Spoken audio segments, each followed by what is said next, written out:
आइए first question का discussion हम लोग स्टार्ट करें आज। 0.0.99999 dot dot dot P by Q के रूप में व्यक्त करें। पी एंड क्यू इंटीजर है, Q does not equals to 0, तो पी वाई क्यू के फॉर्म में क्या बनेगा। सबसे पहले 0.999999 ये जो आप देख रहे हैं, इसी को शॉर्टकट में 0.9 पर रेकरिंग लिखते हैं, है ना। और इसी को हम लोग 9 रेकरिंग के लिए बटे में 9, और कितना हो गया 1। तो डेसिमल के बाद एक डिजिट पर रेकरिंग है तो डिनोमिनेटर में 1 9 आएगा और कटने के बाद 1 हो जाएगा। तो इस तरीके से आप क्या देख रहे हैं कि इसे जैसे ही पी वाई क्यू के फॉर्म में चेंज किया मैंने, कितना हो गया 1 हो गया। ठीक है भाई, चलो आगे बढ़ते हैं नेक्स्ट क्वेश्चन पर। इसे देखिए, A plus B plus C बराबर 15, A square B square C square 83 है। A cube B cube minus C cube, क्या minus plus C Q minus 3 C क्या होगा। सबसे पहले आपको यह ध्यान देना चाहिए, twice of A B, B C और सी ए, ये क्या बनेगा। तो twice of A B B C और सी ए, ये बनेगा A plus B plus C की होल स्क्वायर और माइनस ए स्क्वायर बी स्क्वायर और ये सी स्क्वायर। ठीक है, अब देखिए ए प्लस बी प्लस सी का मान 15 है, 15 का स्क्वायर हो जाएगा 225, और माइनस ये कितना है हमारा 83। यहाँ से ये हो जाएगा 2, 12 में से 8 गया तो 4, और ये हमारे पास 1। अब 2 से हम अगर इसको कैंसिल आउट करते हैं, ये हमारा 71 हो जाएगा। मैंने क्यों निकाला, क्योंकि आपको सारा फॉर्मूला याद नहीं रहता है, एक दो फॉर्मूले ही होते हैं जो आपको याद रहते हैं, इसलिए मैंने ए बी बी सी सी ए निकाल लिया, ताकि हम क्या कर सकते हैं, ये A Q plus B Q plus C Q minus 3 ABC का जो फेमस कंसेप्ट है, जो आपको याद रहता है, A plus B plus C, यहाँ देखिएगा A plus B plus C की होल स्क्वायर और minus 3 into A B B C और सी ए। ठीक है, आप इसका यूज कर सकते हैं। ए प्लस बी प्लस सी आपके पास 15 है, ये ए प्लस बी प्लस सी 15 का स्क्वायर 225 हो जाएगा, माइनस 3 इंटू 71, ये क्या बन जाएगा, ये 3 और ये 7 21, तो हो जाएगा 15 और गुने 225 में 213 चला जाएगा 12, कितना हो जाएगा 180। तो इस क्वेश्चन का रिजल्ट कितना हो गया 180। 180 आपने देख लिया और आराम से आप कर सकते हैं।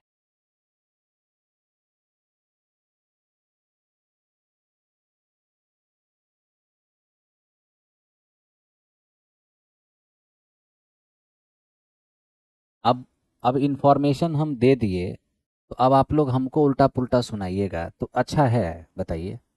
अब जो रियलिटी था वो हम इन्फॉर्म आपको कर दिए, अब आप हमको उल्टा पुल्टा सुना रहे हैं कि बिजनेस चला रहे हैं, ये चला रहे हैं।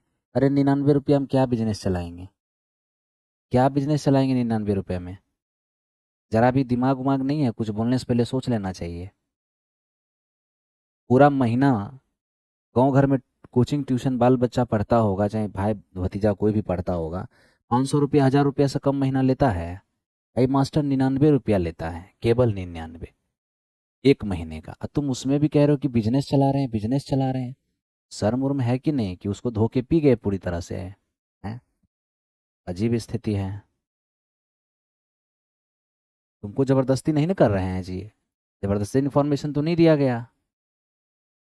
ऐसे ऐसे लोग होते हैं कि इनको, देखो इधर, छोड़ो हटा, सबका टेंशन लोगे तो चल पाएगा। यदि कोई बहुपद x Q plus 4x² plus 4x और माइनस 3, ठीक है, हमें कह रहे हैं एक्स से विभाजित किया जाए तो शेषफल क्या आएगा। अब देखिए ना,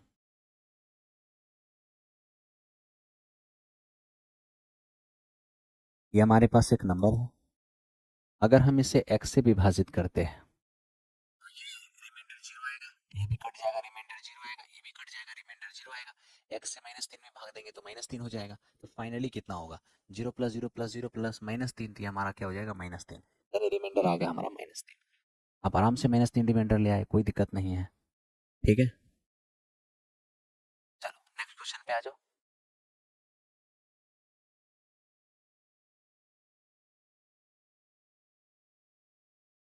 अब इसको देखिए, यदि एक द्वि समद्विबाहु त्रिभुज का परिमाप 42 सेमी है, समान भुजाओं का माप आधार का 3/2 है तो त्रिभुज का एरिया क्या होगा? देखिए, सबसे पहले ये आइसोसेलेस ट्रायंगल है। अगर ये आइसोसेलेस ट्रायंगल है, समद्विबाहु त्रिभुज है, दो साइड इसके इक्वल हैं, ये हमारा समान साइड हो गया और ये हमारा असमान साइड हो गया। हमें कहा गया इस समान भुजा जो है और समान भुजा का 3/2 है। समान भुजा जो है वो असमान भुजा का 3/2 है।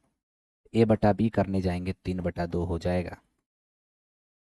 देखिए, अनुपात की राशि अगर आप x मानते हैं, ये आपके पास 3x है, ये भी आपके पास 3x है और ये आपके पास 2x है।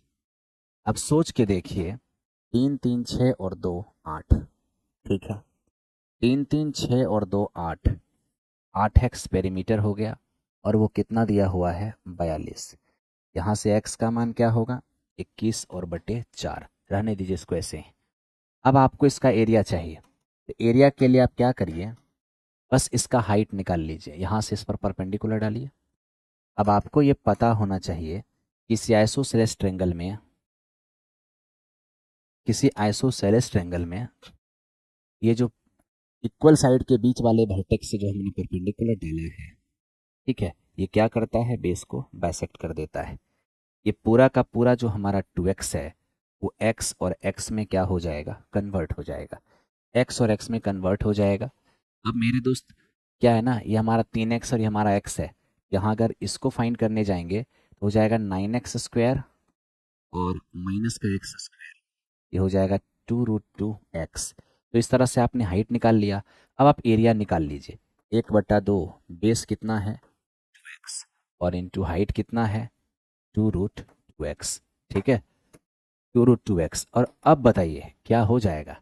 तो मेरे दोस्त 1/2 ये हमारा बेस है और ये हमारा हाइट, ठीक है। अब यही है एरिया। अगर हम एरिया निकालने जाएंगे, 2 से 2 खत्म हो जाएगा, ये हमारा 2√2 और x² हो जाएगा।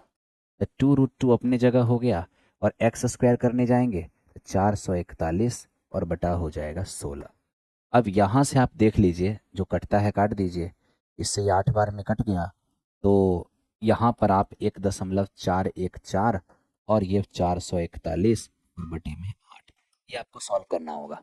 आप जब इसे सॉल्व करेंगे 71.42 के आसपास आपका आंसर जाएगा, ठीक है। 71.42 के आसपास आपका आंसर जाएगा। आप सब लोग आंसर लेकर आए होंगे।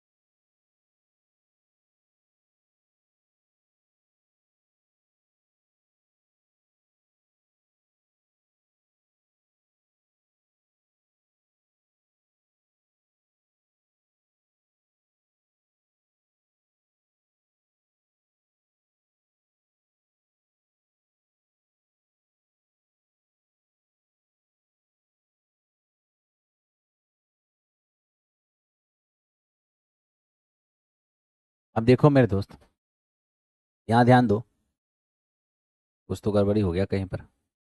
समान भुजाओं के माप का आधार, आधार का 3/2 है, तो 3/2 हो गया, 3 और 3 हो गया, ये मेरा 2x हो गया, ठीक है। और x, ये 9 में से गया 8, 8 का मतलब 2√2, साथ में x, ठीक। ये आंसर नहीं जाएगा मेरे दोस्त, ये आंसर नहीं जाएगा, इसका आंसर ना नहीं जाएगा। इसका आंसर ये नहीं आ रहा है, आप देख लेना थोड़ा ठीक से, नहीं आ रहा है ये आंसर। चलो आगे बढ़ो, नेक्स्ट क्वेश्चन पर देखते हैं।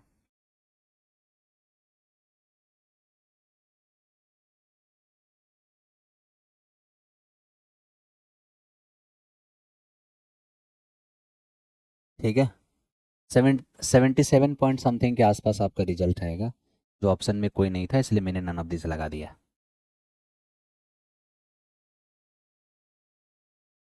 अब यहाँ देखिए,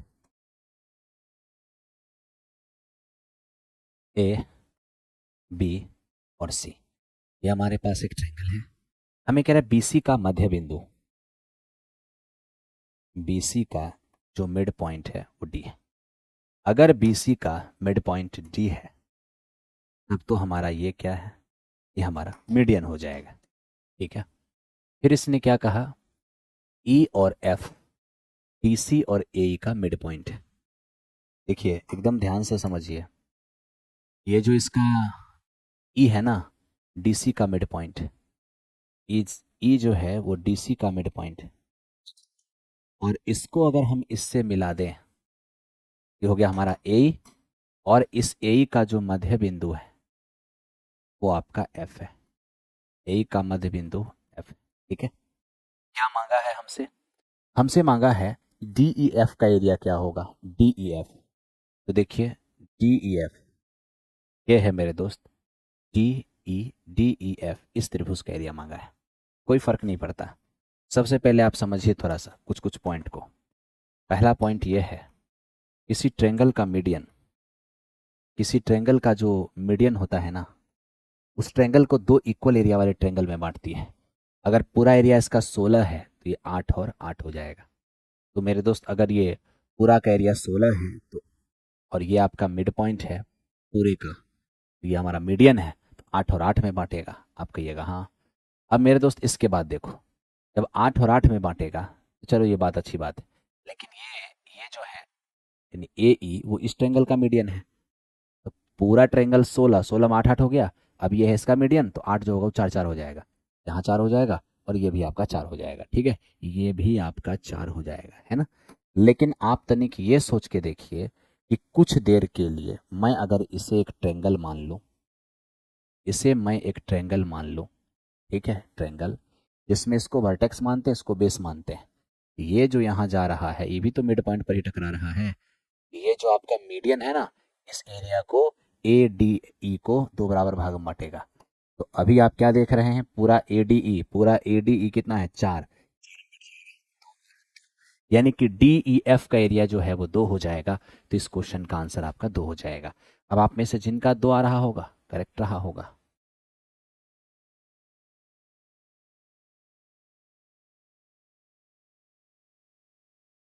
आगे बढ़े,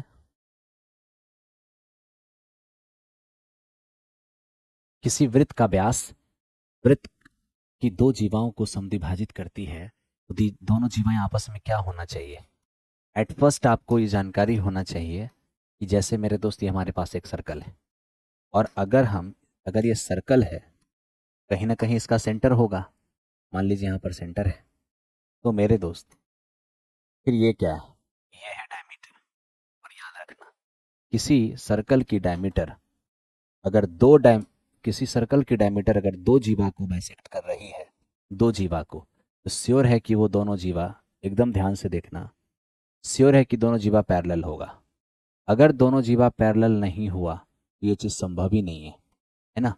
मतलब ये दोनों के दोनों कोड पैरेलल होंगे तभी एक ही साथ ये जो डायमीटर है वो इस जीवा को भी बाइसेक्ट करेगी और इस कोड को भी बाइसेक्ट करेगी, है ना, इसको भी बाइसेक्ट करेगी। यानी ये दोनों जब पैरेलल होगा तभी एक साथ डायमीटर दोनों जीवा को बाइसेक्ट करेगी, है ना।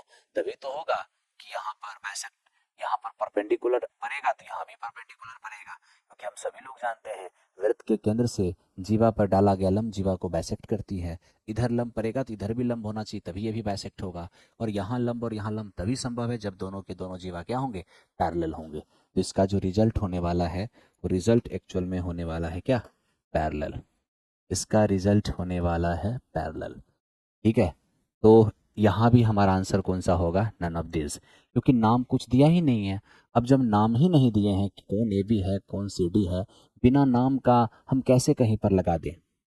हम जानते हैं कि तीनों ऑप्शन उसी तरह का है, लेकिन आखिर नाम दीजिएगा तब ना क्वेश्चन में कि अपना मन से स्टेटमेंट ले आए। हम अपना मन से स्टेटमेंट कहाँ से लेके आएंगे, लाना ही पड़ेगा।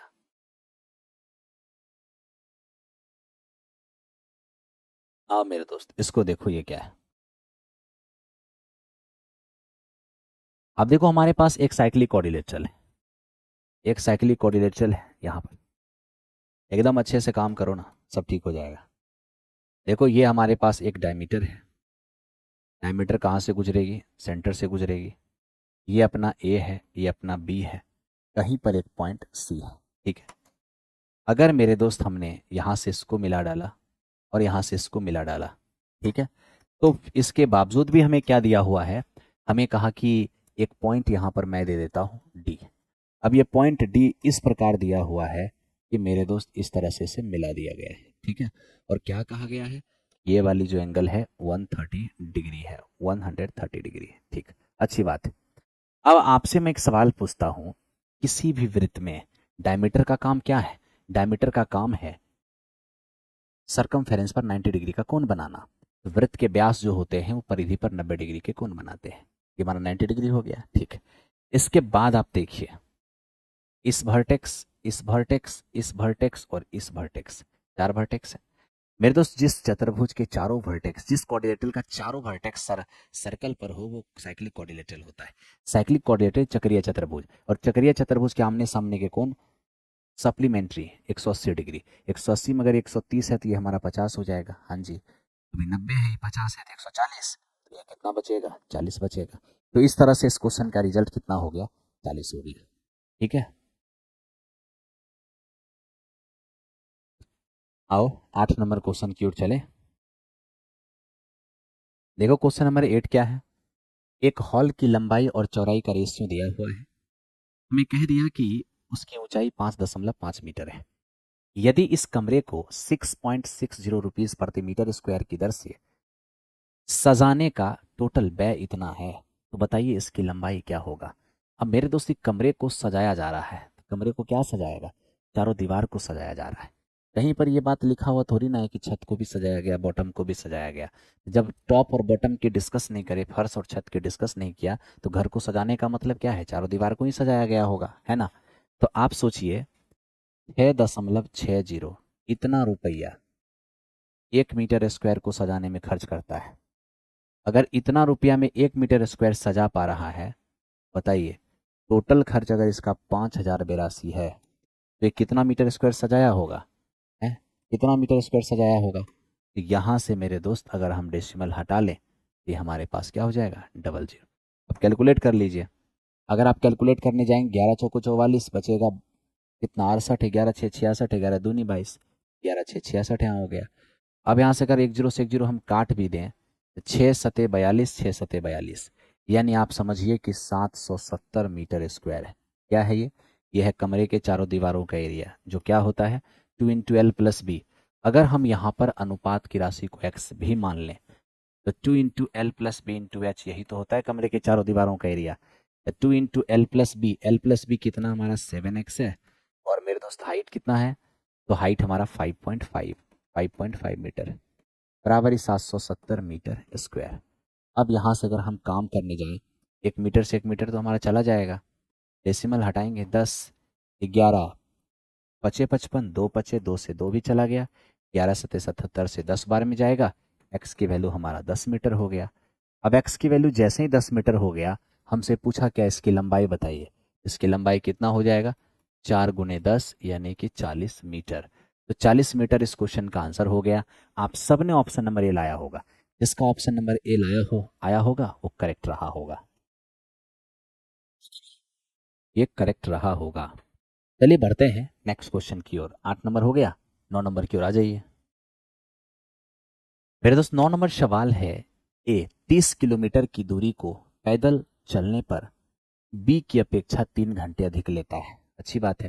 अगर ए ने अपनी स्पीड को डबल कर लिया तो बी की अपेक्षा 1.5 किलोमीटर आगे होगा। मतलब ए ने अपनी स्पीड को डबल किया तो अब ए बी से 1.5 किलोमीटर आगे रहेगा, जबकि पहले ए का क्या हाल था, 30 किलोमीटर की दूरी तय करने में ए बी से 3 घंटा अधिक लेता था। 3 घंटा अधिक वही लेगा जो पीछे रहेगा। तो पहले ए पीछे था, 3 घंटा पीछे, और जैसे ही ए अपना स्पीड डबल किया तो अब ए की पोजीशन बी से 1.5 घंटा आगे हो गया। जो 3 घंटा पीछे था वो अचानक 1.5 घंटा आगे हो गया। तो कितना टाइम जंप किया है, तो 3 घंटा पीछे वाला और 1.5 घंटा आगे, यानी 4.5 घंटा जंप किया है। आप कहेंगे हाँ, तो देखो ना, पहले बी को जो भी टाइम लगता था ए को उससे 3 घंटा अधिक लगता था, लेकिन जैसे ही ए ने अपना स्पीड डबल किया तो अब जो बी को टाइम लगता है उससे भी इसको अब 1.5 घंटा कम लगने लगा। ठीक है, तो अचानक पहले बी से ज़्यादा ए लेता था, अब अचानक ए में गिरावट आया। क्यों? क्योंकि ये अब बी से भी कम टाइम लेने लगा। तो आखिर ए बी से कम टाइम क्यों लेने लगा? क्योंकि मेरे दोस्त ए की स्पीड क्या हो गई? ए की स्पीड, ये ओल्ड वाली स्पीड है और ये हमारी न्यू वाली स्पीड है। क्या किया है ए ने? ए ने अपनी स्पीड डबल कर ली है। मान लेते हैं ए की पहली स्पीड 1 थी और उसने अब स्पीड को डबल कर ली, तो 2 हो गया स्पीड उसका। ए ने अपनी स्पीड को डबल की। अब ए का स्पीड डबल होने के कारण क्या हुआ है, थोड़ा इसको देखो। ए ने अपनी स्पीड को जैसे ही डबल किया होगा तो टाइम क्या होगा? 2 से 1 लगने लगेगा। यानी पहले ए को टाइम ये लगता था, अब ए को टाइम ये लगता है। तो आखिर ए के टाइम में गिरावट कितने का हुआ? 1 का। और यही देखो रियल में ए के टाइम में गिरावट कितने का हुआ है। ए का टाइम टी प्लस 3 घंटा जो अचानक हो गया टी माइनस 1.5 घंटे, तो जो प्लस 3 घंटा था वो माइनस 1.5 घंटे पे आ गया। तो अचानक से गिरावट हो गया है 4.5 घंटे की। तो मेरे दोस्त ये हमारा हो गया 4.5 घंटे। एक का मान 4.5 घंटे तो दो का मान 9 घंटे। इसका मतलब आप समझ लीजिए कि एक को जो है ना अपने पुराने स्पीड से 9 घंटा लगता था, तो एक को पुराने स्पीड से लगने वाला टाइम तो यही ना है, तो ये हमारा 9 घंटा है। तो टी का मान 9 घंटा, तो टी प्लस 3 का मान 9 है, तो टी का मान क्या होगा? 6 हो जाएगा। तो इस तरह से हमें पता चला कि बी जो है इस यात्रा को 6 घंटे में कंप्लीट कर देता है। तो यहाँ से अगर हम स्पीड ऑफ बी निकालने जाएंगे तो क्या हो जाएगा? तो देखिए ना, 30 किलोमीटर का डिस्टेंस है, 30 किलोमीटर का डिस्टेंस, और बी को कितना टाइम लगेगा? 6 घंटे, मतलब 5 किलोमीटर पर आवर। तो ये हमारा 5 किलोमीटर पर आवर है। ये इस क्वेश्चन का आंसर है। ये इस क्वेश्चन का आंसर है।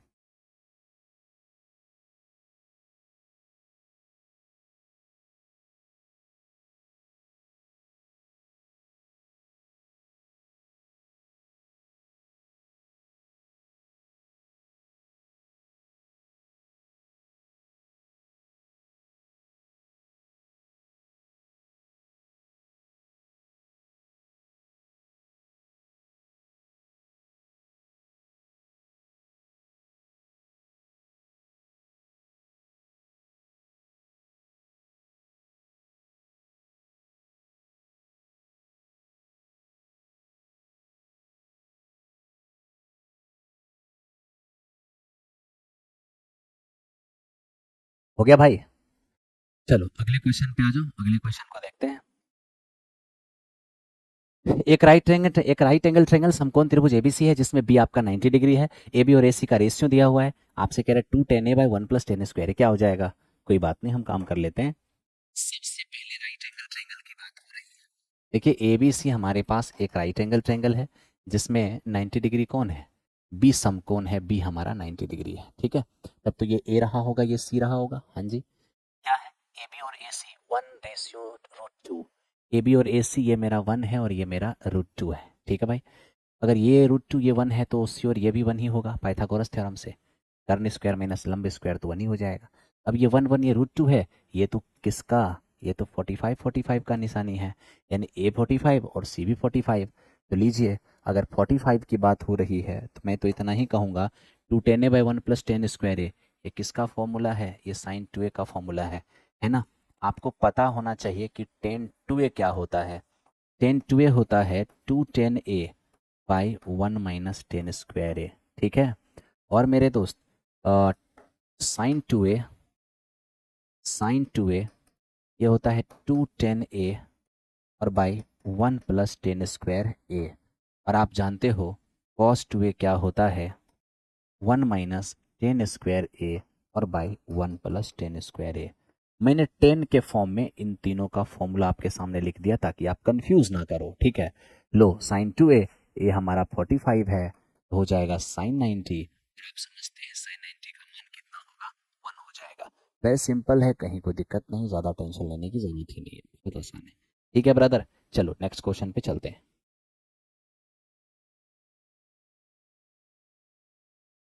आ जाओ इस पर, इसको देखते हैं। निम्न बारंबारता बंटन का मॉड क्या होगा?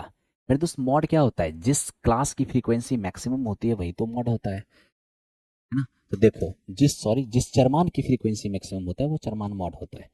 आज देख लो ना, सबसे मैक्सिमम फ्रीक्वेंसी है 20, इसका 5 का, यही 5 क्या होगा, मॉड हो जाएगा, यही 5 क्या होगा, मॉड होगा। ठीक है भाई। अब आप कहोगे कि सर अगर ये 20 फ्रीक्वेंसी किसी और विचरमान का हो जाता तो दोनों मॉड हो जाता, तो वैसी स्थिति में दोनों मॉड हो जाता, लेकिन मॉड क्लास खोजने का अलग तरीका है। जहाँ तक मॉड की बात रही, फ्रीक्वेंसी सेम होने पर दो दो मीडियन भी, सॉरी, दो दो मॉड भी हो सकता है। ओके, चलो करो, इस पर आ जाओ। के ऐसे मान ज्ञात करें जिसके लिए ये द्विघात समीकरण के मूल समान हैं, है ना, मूल वास्तविक और बराबर है। वास्तविक और बराबर का मतलब क्या हो गया, डिस्क्रिमिनेंट जीरो। डिस्क्रिमिनेंट जीरो यानी कि B square minus 4ac zero.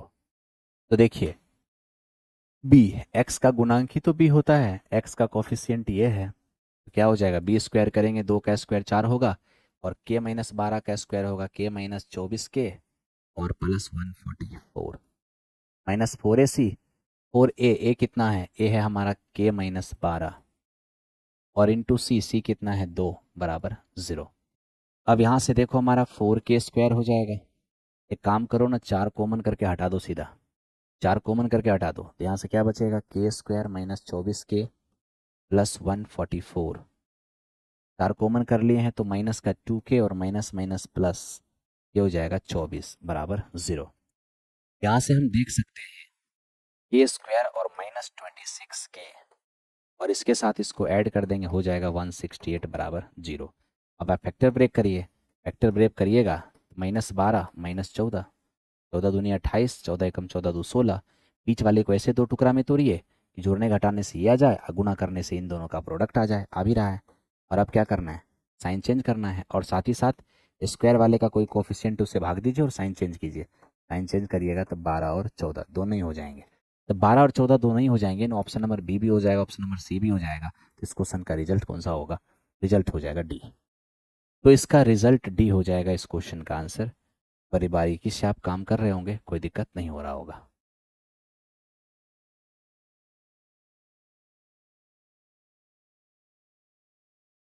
ठीक है भाई, चलो नेक्स्ट क्वेश्चन पे आ जाओ, इसको देखते हैं। 6500 रुपए को समान रूप से कुछ लोगों में डिस्ट्रीब्यूट करना है, ठीक है। कह रहा 15 आदमी जब एक्स्ट्रा आ जाता है ना, तो सबको मिलने वाले पैसे में 30 रुपए की कमी हो जाती है। बताइए व्यक्तियों की वास्तविक संख्या क्या होगी।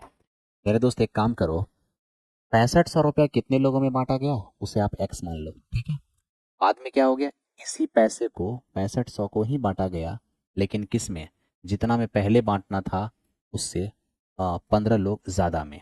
पहले एक्स लोगों में बांटना था, 15 लोग ज़्यादा में बांटना है, तो स्वाभाविक सी बात है कि हिस्सा कम कम हो जाएगा। तो हिस्सा में कमी कितने की हो गई, 30 रुपए की कमी हो गई। हिस्से में क्या हो गया मेरे दोस्त, 30 रुपए की कमी हो गई। ठीक है। अब क्या कह रहे हैं हमें, व्यक्तियों की वास्तविक संख्या क्या होगी। कोई बात नहीं, ऑप्शन से भी देख सकते हैं।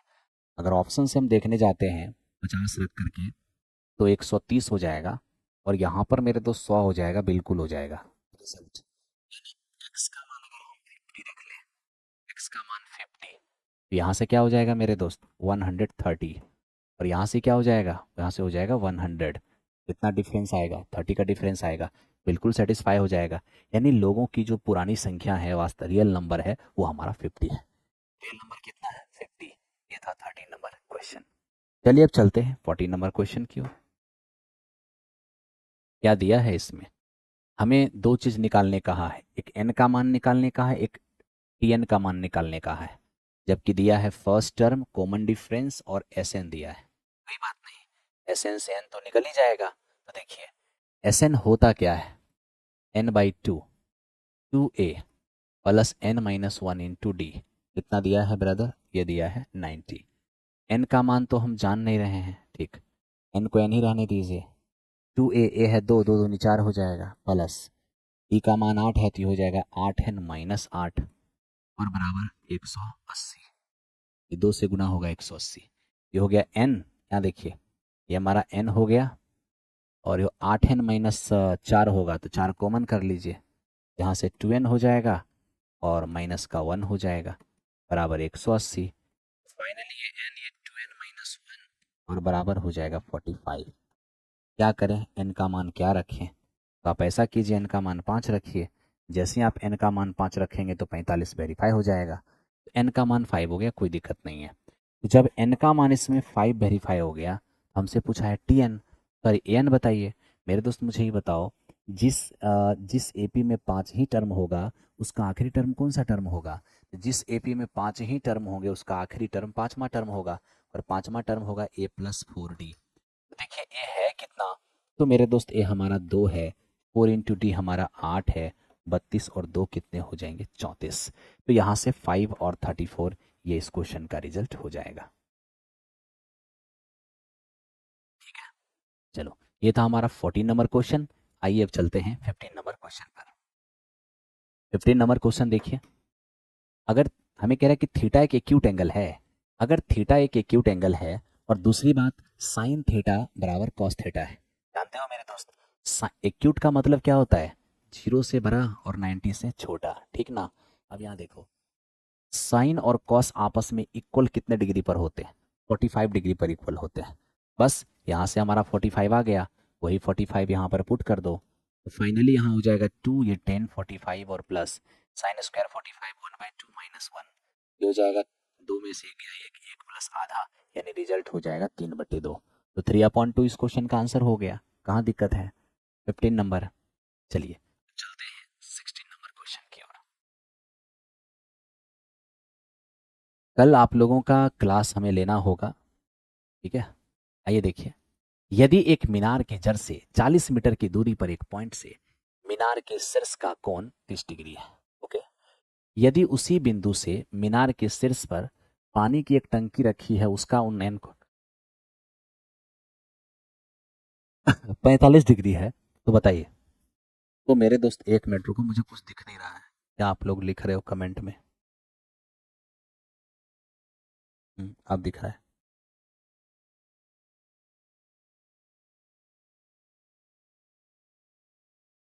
ये मेरे दोस्त देखो, ये हमारे पास एक मीनार है, ठीक है? हमसे कहा गया है इस मीनार की जड़ से 40 मीटर की दूरी पर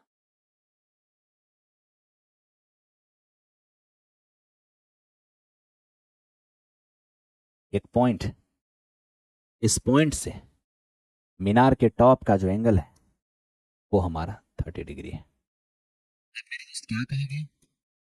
अब का इसको थोड़ा सा, इस मीनार के ऊपर पानी का एक टंकी रखा हुआ है, पानी का एक टंकी, और पानी का टंकी इस मीनार के ऊपर रखा हुआ है। अकॉर्डिंग टू क्वेश्चन, इसी पॉइंट से इस पानी के टंकी के टॉप का जो एंगल होगा वो कितना हो जाएगा मेरे दोस्त? तो वो हम देख पा रहे हैं 45 हो जाएगा। 45। ध्यान देना अच्छे से। अब ये देखो, 30 डिग्री के लिए परपेंडिकुलर 1 हो जाएगा और बेस हमारा √3 हो जाएगा, और 45 के लिए जितना बड़ा बेस उतना ही बड़ा परपेंडिकुलर, यानी ये भी हमारा √3 ही हो जाएगा। 45 के लिए बेस और परपेंडिकुलर इक्वल होते हैं, ठीक है? अब ये पूरा √3 में अगर ये 1 है, ये क्या हो जाएगा? √3 - 1। अब देखो ना, मालूम क्या है आपको इस √3 का वैल्यू? तो √3 का वैल्यू ये 40 मीटर है। यहाँ से एक रेशियो की वैल्यू क्या होगा? 40 और बटे √3। क्या चाहिए मुझे? मुझे चाहिए पानी की गहराई। अजीब हालत है, पानी की गहराई मतलब ये टंकी अगर फुल होगा तो टंकी की ऊंचाई ही पानी की गहराई होगा। √3 - 1 का मान निकाल लीजिए, हो जाएगा 40 और बटा √3, और ये √3 - 1। बात कुछ करेंगे तो इस √3 से गुना √3 से भाग कर लीजिए, ताकि ऊपर में 40 √3 इंटू √3 ये हो जाएगा, और डिनोमिनेटर में देखिए ये हमारे पास 3 है। तो मेरे दोस्त यहाँ से हम देख पाएंगे कि ये मेरा 40 है, और 3 और 1.732, ठीक है भाई? तो घटाओ 3 में से, ये हो जाएगा आपका 8, एकदम देखना 8 हो जाएगा, और ये 9 में से 3 गया तो 6 हो जाएगा, 9 में 7 गया तो 2 हो जाएगा, और ये 2 में से एक जाएगा तो 1 हो जाएगा, ठीक है? और बटे में कितना? 3 है। अब यहाँ पर अगर हम भाग भी देने जाएंगे, 8 चौको 32, 4 6 24, 24 और 3 27, देखते रहना, 8 8 तो 10, और 4 एकम 4 1 5, क्या हो जाएगा भाई? 2 अंक पहले डेसिमल, यहाँ पर 3 है, फाइनली होगा 16 3 48, 9 × 3 = 27, 16.9 के आसपास अप्रॉक्स हो जाएगा, 16.9।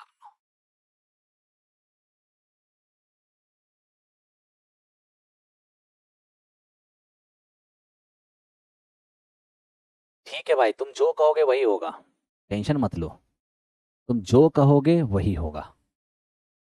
ठीक है, नेक्स्ट क्वेश्चन की ओर आ जाओ, नेक्स्ट क्वेश्चन।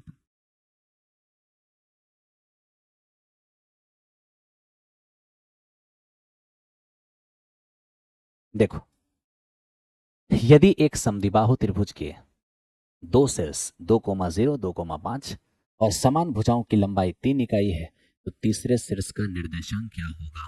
अच्छा सवाल है ये, ध्यान से समझिए। ये आपके पास छोटा डायग्राम बनाते हैं थोड़ा सा। एक आइसोसेलेस ट्रायंगल है, और आइसोसेलेस ट्रायंगल में इक्वल साइड कितना दिया हुआ है? 3। ये भी 3 है और ये भी 3 है। ये दोनों वर्टेक्स आपको पता है, एक 2,0 है और एक मेरे दोस्त हमारा 2,5। दोनों पॉइंट पता है। आपको तीसरा वाला वर्टेक्स चाहिए? नहीं मालूम, x, y मान लो।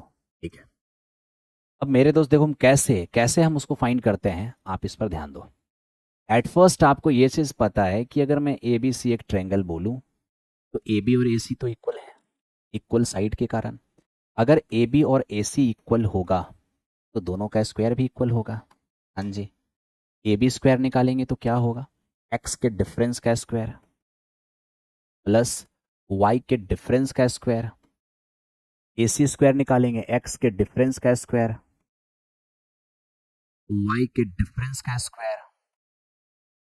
मेरे दोस्त मैं आपको यहां पर एक चीज दिखाता हूं, x-2 का स्क्वायर, x-2 का स्क्वायर तो खत्म ही हो गया।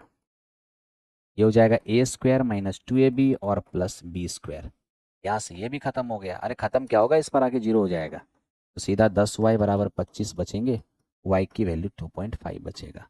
2.5 बोले तो 5/2 बचेगा, है ना? इसमें तो कोई दिक्कत नहीं है।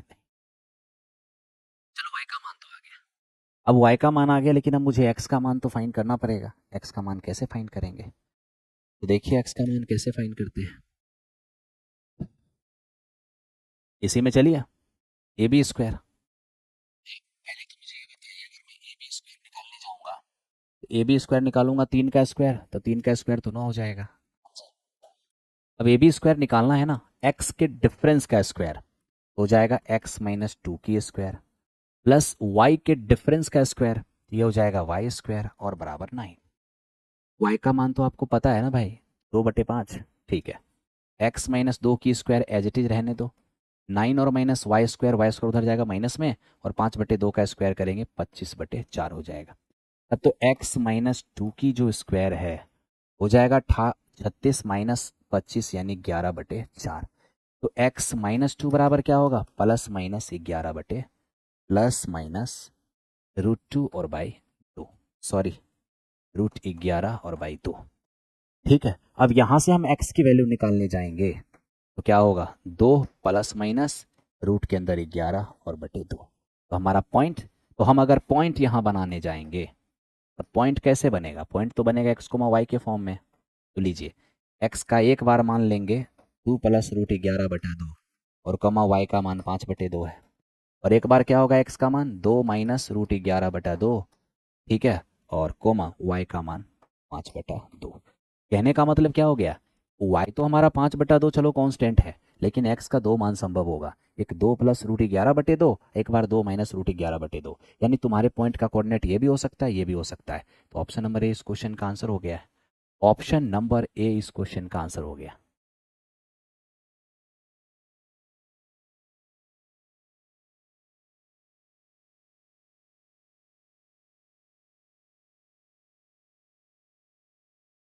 क्या करोगे भाई, मेहनत तो करना ही पड़ेगा, कोई उपाय भी नहीं है।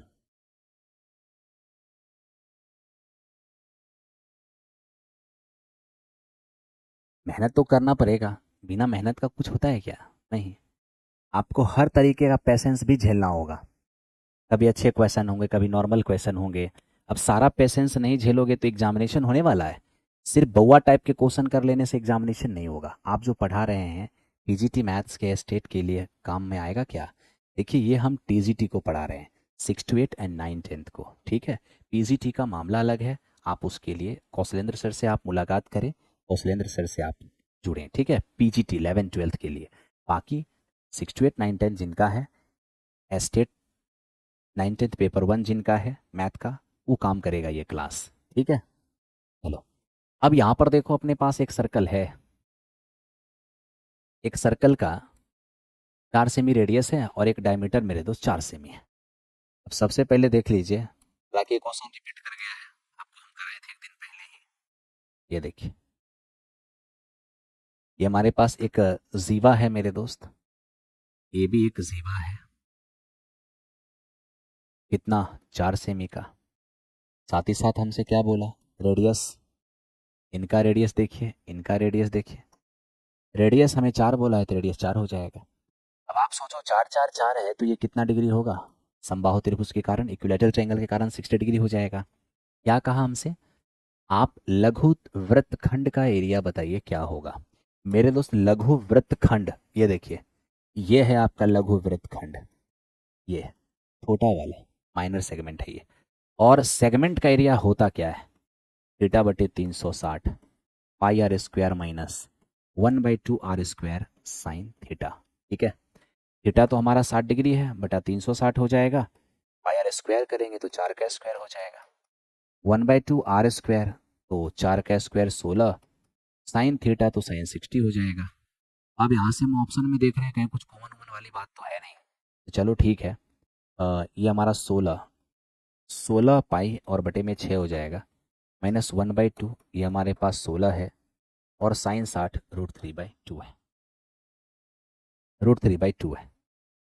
तो यहाँ से हम क्या देख रहे हैं, एक काम कर लीजिए, 8 और ये 3 हो जाएगा, 4 चौको 16 हो जाएगा।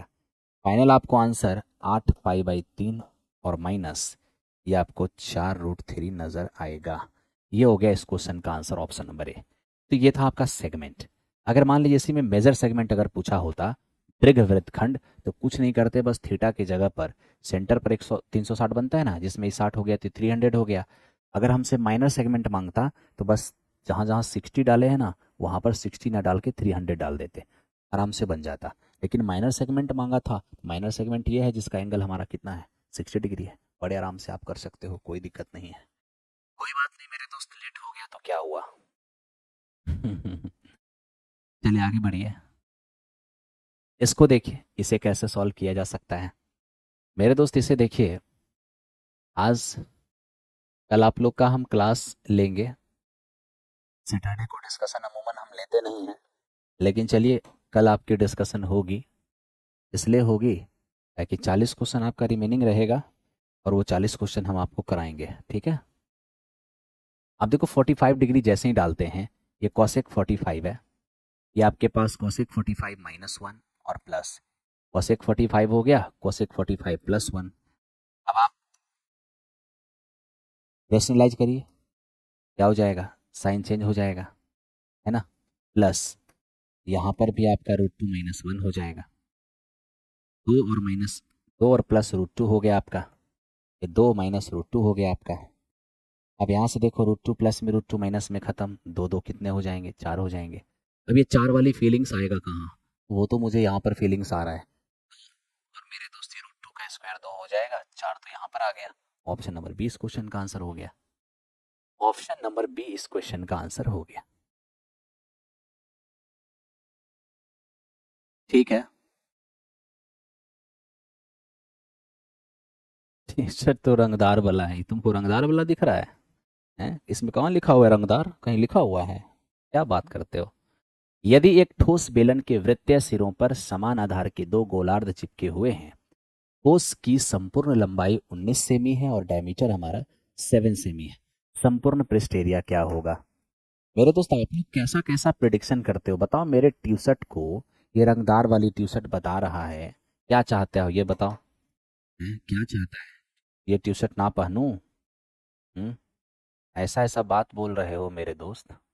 ये देखो, ये हमारा सिलेंडर है, अब इस सिलेंडर के इस सिरे पर, सिलेंडर के इस सिरे पर एक हेमिस्फेयर है और इस सिरे पर भी एक हेमिस्फेयर है, ठीक है।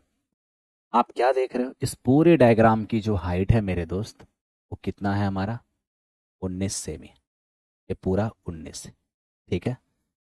डायमीटर कितना है, 7। अगर डायमीटर 7 है तो रेडियस क्या हो जाएगा, 3.5। तो देख लीजिए, रेडियस आपका हो गया 3.5। तो रेडियस से 3.5 लिखिए, 7/2 लिखिए, कोई फर्क नहीं पड़ेगा, ठीक है भाई। लेकिन सवाल यह है कि रेडियस इधर भी तो होता है मेरे दोस्त, रेडियस इधर भी तो होगा, क्यों नहीं। ये आपका 3.5 है, ये आपका 3.5 है। सोच लो, 3.5 3.5 7, तो फिर सिलेंडर का हाइट क्या रह जाएगा, पूरे 19 में अगर 7 को हटा दें तो सिलेंडर का हाइट रह जाएगा 12। कितना, 12, ठीक है।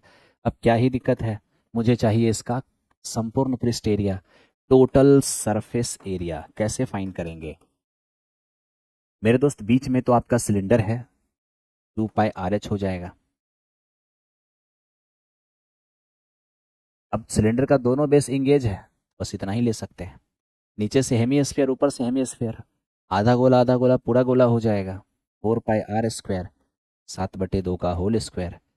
ये क्या बन जाएगा, 2, 22/7, आर है 7/2, ऊंचाई है 12, प्लस ये 4, ये 22/7, ये होगा 49 और बटे 4। जो कटने वाला है उसे काट दीजिए, हालांकि 11 का मल्टीपल ही आपका रिजल्ट होता है, इतना कुछ करने की आवश्यकता थी नहीं, मानते हैं सारा चीज़ पता है। लेकिन यहाँ पर आप 2π जब कॉमन लीजिएगा तो यहाँ से आर एच बचेगा। आर है आपका 3.5, और एच कितना है आपका 12, और प्लस 2π कॉमन कर लेते तो यहाँ से 2 बचता, और ये आपका 49/4 बचता। अब क्या दिक्कत है, यहाँ पर देख लो ना, ये मेरे दोस्त 11 का मल्टीपल है, 11 का मल्टीपल है, तो देखो 11 का मल्टीपल कौन है, तो 11 3 33, ये तो 11 का मल्टीपल है नहीं, ये भी 11 का मल्टीपल नहीं है। 11 का मल्टीपल 11 3 33, ये है 11 का मल्टीपल, है ना। तो 11 का मल्टीपल चेक कर सकते थे तो 7 418 इस क्वेश्चन का रिजल्ट हो जाता। बाकी आपको सारा चीज़ मालूम है, आप बैठा के भी कर लो, कोई दिक्कत नहीं है, कोई प्रॉब्लम नहीं है। ठीक है ब्रदर, आओ बढ़ते हैं नेक्स्ट क्वेश्चन पर।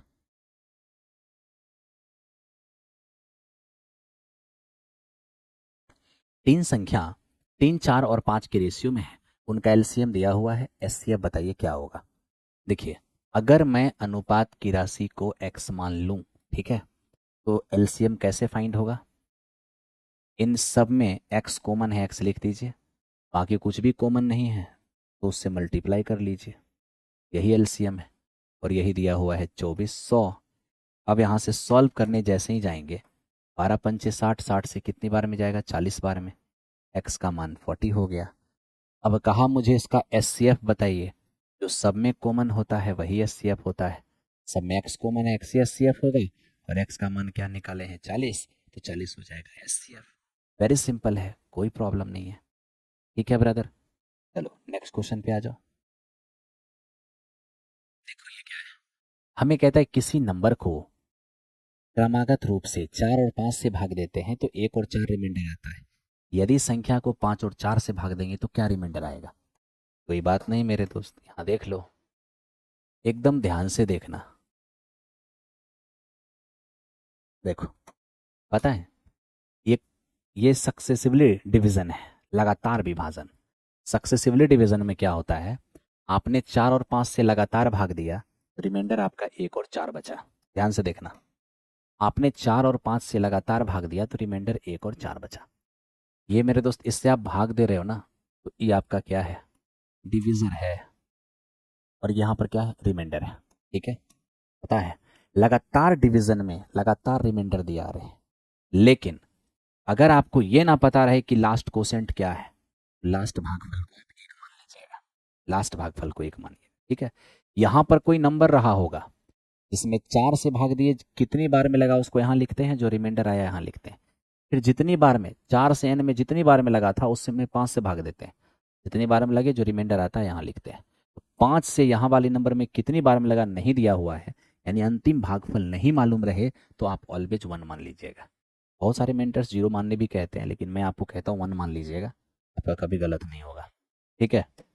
अब यहाँ देखिए, 5 से भाग दें 1 बार में लगे और 4 शेष आए, 5 से भाग दें 1 बार में लगे और 4 शेष आए, इसका मतलब यहाँ नंबर क्या रहा होगा, 9 रहा होगा ना भाई। अभी 9 है क्या, 5 के लिए ये भाज्य है, लेकिन 4 के लिए क्या है, ये कोसेंट है। 4 से n में भाग दिए, 9 बार में लगा रिमाइंडर 1। तो देखिए 4 से भाग दिए n में, 9 बार में लगा रिमाइंडर 1, इसका मतलब n का मान कितना, 37। अब आपसे कहा कि सर इसी 37 में, इसी 37 में हम फिर से कंटिन्यूड लगातार भाग देंगे, किसके, 5 और 4 से।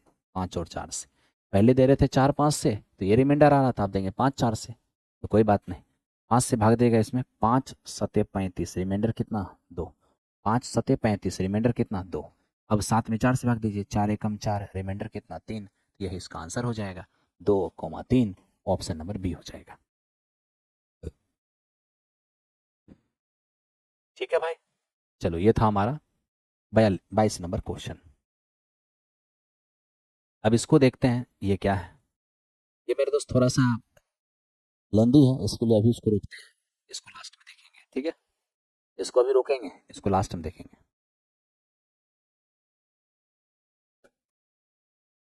आप मेरे दोस्त, आप इसको सॉल्व करो। आप इसको अगर सॉल्व करोगे तो ये हो जाएगा 15 4 19, 5/19, 38 5 43, 43/19 आ जाएगा ऊपर। आप नीचे भी सॉल्व करके देखना, ऐसे सॉल्व करोगे, 4 एकम 4 1 5, 5/4, 5/4 में 4 चला जाएगा ऊपर, 5 रहेगा नीचे। फिर 5 दिया 15 4 19, 19/5 में 5 चला जाएगा ऊपर, नीचे रहेगा 19। नीचे क्या रहेगा मेरे दोस्त, 19। 19 दूनी 38 और 5 43/19, नीचे में भी हो जाएगा 43/19, जो कट के कितना होगा, 1 हो जाएगा। सोचने की कोई ज़रूरत नहीं है, बहुत आसान है, बहुत सिंपल है।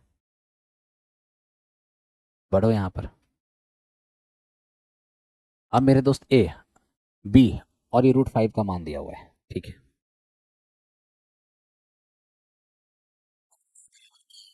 √5 + 1 -1। मेरे दोस्त इसका रेशनलाइज करोगे ना, कैसे करोगे, तो रेशनलाइज करते हैं तो मेरे दोस्त करते क्या है यहाँ पर, साइन चेंज करके गुना भाग करते हैं ना, साइन चेंज कर दीजिएगा। ऐसे हम आपको एक चीज़ बताते हैं, क्या, ये हमारा √5 है, इसको हम √1 लिख सकते हैं। ये हमारे पास √5 है, -1 को तो √1 लिख ही सकते हैं, हाँ जी। आपको ये पता होना चाहिए कि √a + √b by √a - √b, इसमें करना कुछ नहीं है। रूट के अंदर जो है आप उसको जोड़ दीजिए, बीच में प्लस है तो प्लस दीजिए, 2ab 2 के साथ गुना कीजिए, और फिर नीचे क्या करना है, नीचे मेरे दोस्त इसके स्क्वायर, इन दोनों के स्क्वायर के अंतर से भाग देना है। √a का स्क्वायर ए या √b का स्क्वायर b, यानी a - b से भाग देना है, ठीक है, ये बात ध्यान रखना। फिर देखो √a और -√b, यहाँ देखना, √a और -√b और बाई में √a और +√b, क्या हो जाएगा मेरे दोस्त, ये हमारा हो जाएगा यहाँ पर, ये तो a + b ही रहेगा, लेकिन बीच में माइनस है तो -2 √ab और बटा फिर दोनों के स्क्वायर का अंतर, √a का स्क्वायर a, √b का स्क्वायर b। यही चीज़ मेरे दोस्त आपको जल्दी करना है, यानी आपको पहले जोड़ कर लिख देना है, फिर -2 के साथ गुना करके रूट के अंदर लिखना है, दोनों का डिफरेंस नीचे लिखना है, ठीक है। तो देखिए हम कैसे काम करते हैं। पहली बात, दोनों को जोड़िए, 5 और 1 6 हो जाएगा, प्लस है तो प्लस 2 और रूट के अंदर 5 एकम 5 और बटा, ठीक है। बटा क्या, इन दोनों के स्क्वायर का अंतर, √5 का स्क्वायर 5 और √1 का स्क्वायर 1। तो फाइनली यहाँ से ए का मान क्या हो जाएगा, 2 को मना के काट दोगे तो हो जाएगा 3 + √5 और बाय में कितना है, 2, ठीक है। इसी तरह से मेरे दोस्त बी का मान दिया हुआ है, √5 - 1 बाय √5 + 1, ठीक है। अब यहाँ पर अगर आप काम करोगे, अरे 1 को हम रूट तो लिख ही सकते हैं ना, क्या दिक्कत है, 1 को अगर √1 भी लिख दिए तो क्या समस्या है, कोई समस्या नहीं है। अब क्या है, तो यहाँ देख लो, पहले दोनों को जोड़ो, 5 और 1 6, माइनस है तो माइनस, और 5 5 1 जा 5, और नीचे क्या हो जाएगा, 5 - 1। फाइनली आप यहाँ बी का भी मान देख लोगे, 3 - √5 और बाई में 2। ये हो गया आपके बी का मान, ये हो गया आपके ए का मान, ठीक है। और क्या चाहिए भाई, और हमें क्या बोला है, ए बी। अगर हम ए बी को देखने चले जाएंगे, ए इंटू बी तो यहीं पर निकाल सकते हैं, ए इंटू बी तो हम यहाँ पर भी निकाल सकते हैं। अब देखिए ना, ए बी करेंगे, अरे ये क्या हो रहा है, ये कैसे हो रहा है, यहाँ पर ये प्लस है मेरे दोस्त, प्लस है, इससे ये खत्म हो गया, इससे ये खत्म हो गया, कितना हो जाएगा, 1 हो जाएगा, ठीक। अब क्या मांगा हमसे, हमसे जो मांगा है वो निकालना है। हमसे मांगा है ये, आप A square plus B square का फॉर्मूला लिखिए। क्या होता है? ए प्लस बी का होल स्क्वायर और माइनस टू ए बी। ये चीज़ ऊपर भी कीजिएगा, तो ए प्लस बी का होल स्क्वायर हो जाएगा माइनस टू ए बी और plus A B. Minus two A B plus A B है ऊपर में, तो माइनस ए बी बचेगा। लेकिन नीचे देखिए, नीचे क्या होगा? A square plus B square, A plus B का होल स्क्वायर है रहेगा, minus A B minus two A B तो हो जाएगा माइनस में थ्री ए बी।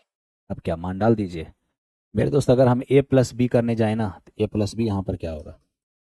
अगर ए प्लस बी करने जाएंगे तो इतना प्लस इतना, three plus root five by में टू, और three minus root five by में टू कितना हो जाएगा? तीन हो जाएगा। अब आप मेरे दोस्त इस तीन को यहाँ पर डाल दीजिए।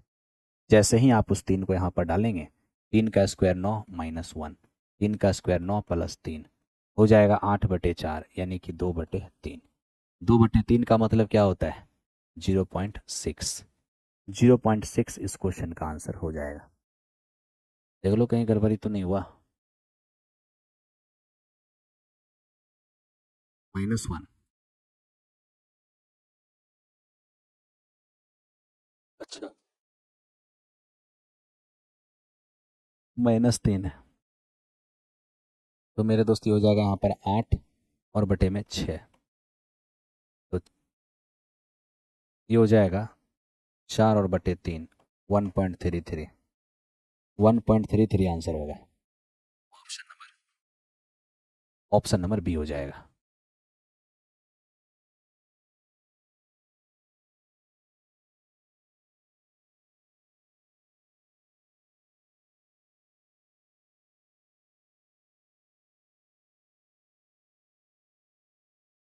ठीक है,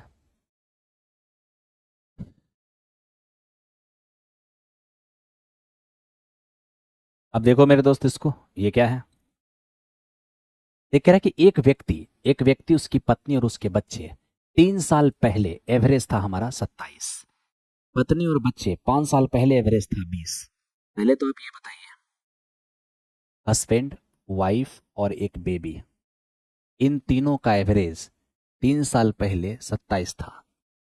तो तीन व्यक्ति का एवरेज अगर 27 था, योगफल क्या हो जाएगा? 27 तिया 81, है ना? लेकिन ये जो 27 एवरेज था वो 3 साल पहले था, लेकिन अगर हम वर्तमान में लेके आएंगे तो क्या होगा? 3 साल पहले तीन व्यक्ति का एवरेज 27 था, तो योगफल हो गया 81।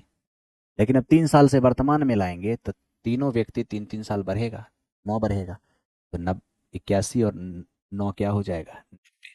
तो 90 में वाइफ हस्बैंड और बेबी तीनों है। ठीक है, उसके बाद क्या कहा? 5 साल पहले पत्नी और बच्चे का एवरेज 20 था। पत्नी और बच्चे का एवरेज 20 था, यानी वाइफ और बेबी का एवरेज 20 था। दो व्यक्ति का एवरेज 20, तो योगफल हो जाएगा 40। लेकिन ये जो एवरेज 20 था ना, वो 5 साल पहले था। 5 साल पहले से वर्तमान लेके आएंगे तो मेरे दोस्त पाँच पाँच दोनों बढ़ जाएगा, 40 और 10 कितने हो जाएंगे? 50। आपको क्या चाहिए? हस्बैंड का एज चाहिए, हस्बैंड का परसेंटेज चाहिए, तो कोई बात नहीं, घटा दीजिए, वाइफ और बेबी चला गया, हस्बैंड बचा।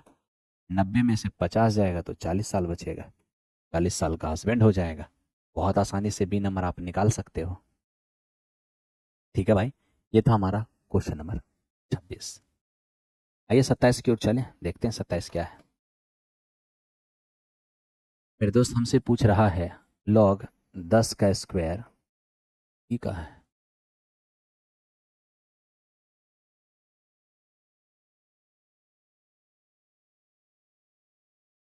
अच्छा, 10 का स्क्वायर नहीं है, लॉग 2 टू द बेस 10, ये दिया हुआ 0.3010। हमसे क्या मांगा है? हमसे मांगा है लॉग 25 टू द बेस 10, इसका मान क्या होगा? मैं आपसे एक बात पूछता हूँ, आपको क्या लगता है इसको मैं 100 और बटे में 4 नहीं लिख सकता? बिल्कुल लिख सकते। 100 बटे 4 25 ही होगा। अब ये भी सोचिए कि लॉग 100 बटे 4 को हम 100 और माइनस लॉग 4 भी तो लिख सकते हैं। ये लिख सकते हैं। ये मेरे दोस्त लॉग 10 का स्क्वायर और ये हमारा 10 माइनस लॉग ये 2 का स्क्वायर और बेस में 10।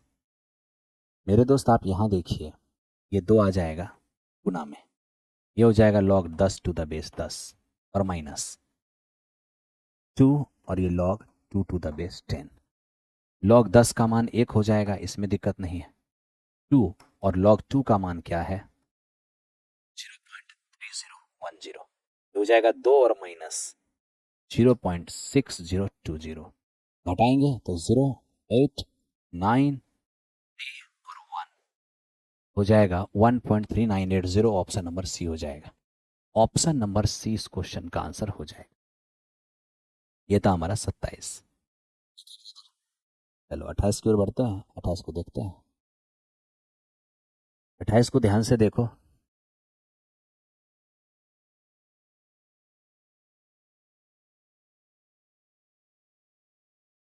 देखो इसने क्या कहा, एक सेल्समैन 10,000 रुपए तक की सेलिंग पर 5% कमीशन देता है, लेकिन उससे ऊपर की बिक्री पर केवल 4% ही कमीशन देता है।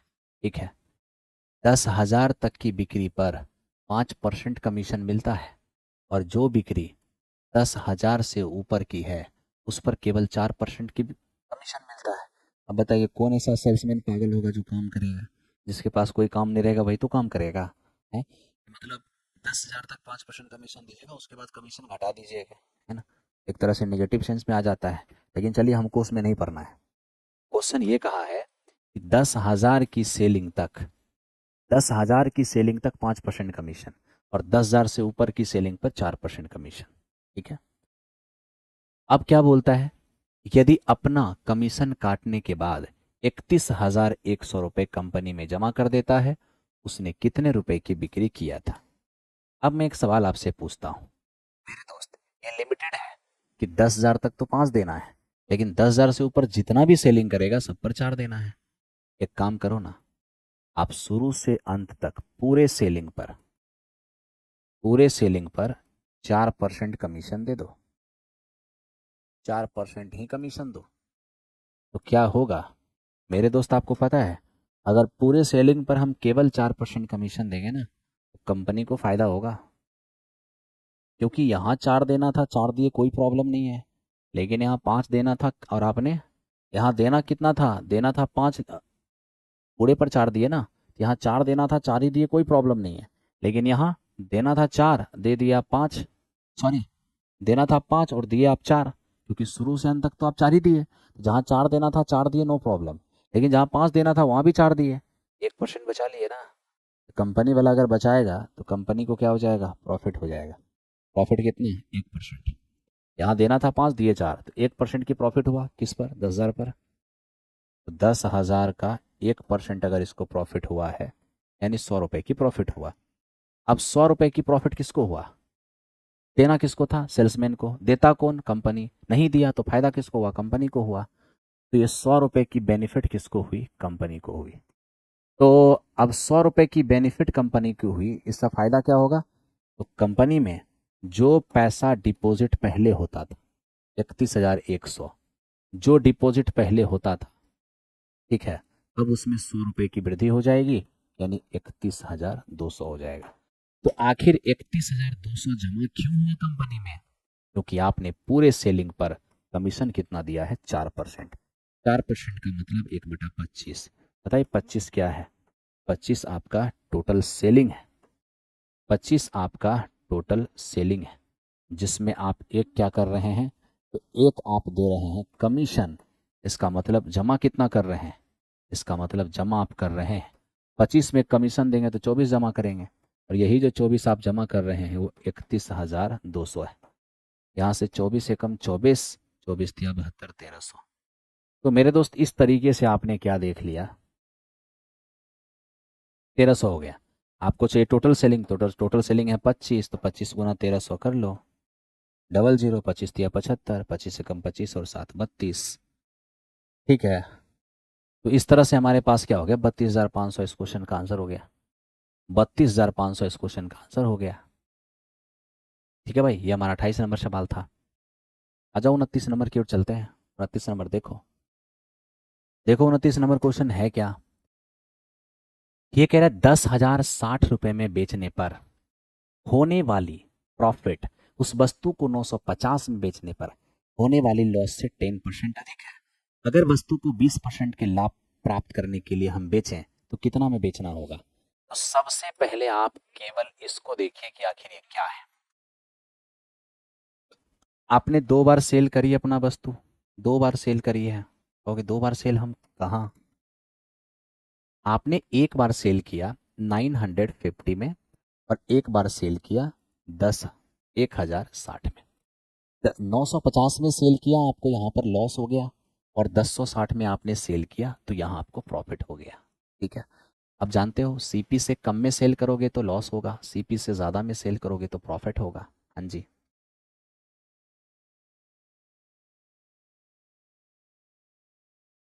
अब मेरे दोस्त मुझे ये बताओ, होने वाली जो लॉस है और होने वाली जो प्रॉफिट है उसमें कुछ रिलेशन है क्या।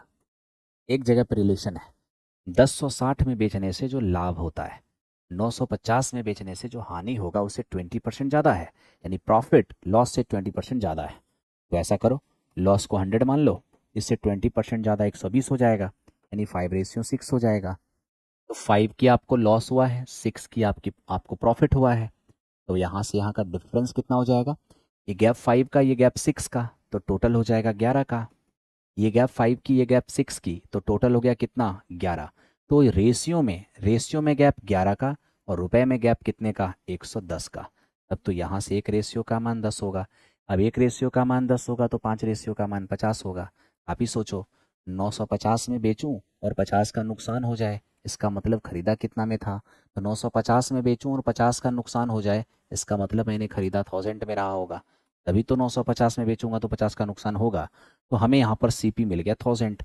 अब मुझे तीसरी बार बेचना है 1000 रुपये की चीज़ को, अगर 20% के प्रॉफिट पर बेचना है यानी 120%, तो सीधा सीधा हमारा क्या हो जाएगा भाई, ये 1200 हो जाएगा। तो मुझे लगता है कि आपको समझ में आया होगा, ऑप्शन नंबर ई इस क्वेश्चन का आंसर होगा। 1200 जिनके भी आए होंगे सही रहे होंगे। ठीक है भाई, ये हमारा 29 नंबर क्वेश्चन था। आ जाओ चलते हैं नेक्स्ट क्वेश्चन पर। ये देखो मेरे दोस्त, ये क्या है, एक व्यापार में ए और बी के इन्वेस्टमेंट का रेशियो 2:1 है, ए और बी के इन्वेस्टमेंट का रेशियो 3:2 है। अब मैं आपसे एक चीज बताता हूँ, ए यहाँ भी है और ए यहाँ भी है। अब देखो ए के लिए यहाँ पर वैल्यू है कितना, 2 है, और यहाँ पर ए का इन्वेस्टमेंट है कितना, 3 है। ऐसे कैसे होगा, एक ही पर्सन है तो इन्वेस्टमेंट अलग अलग नहीं हो सकता, सेम होना चाहिए। सेम कर लीजिए, 3 और 2 का एलसीएम 6, 6 बनाने के लिए 3 से मल्टीप्लाई, और 6 बनाने के लिए यहाँ 2 से मल्टीप्लाई। यहाँ 2 से मल्टीप्लाई किए तो यहाँ भी करना होगा, यहाँ 3 से मल्टीप्लाई किए तो यहाँ भी करना होगा। तो इस तरह से मैंने बैलेंस कर लिया। अब यहाँ पर ए है, बी है और सी है।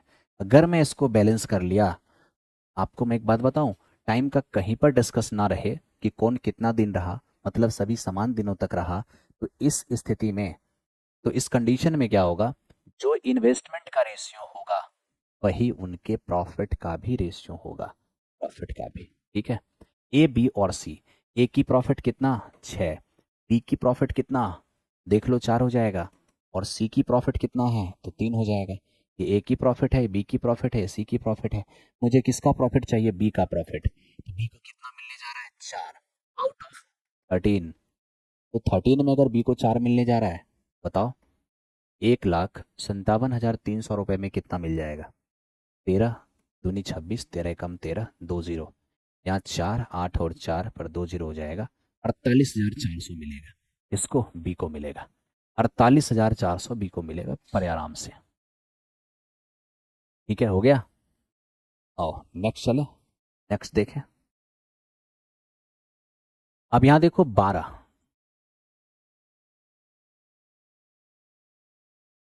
12 में 18 लड़के साढ़े 7 घंटे प्रतिदिन काम करते हुए इसी काम को 60 दिन में कर सकते हैं।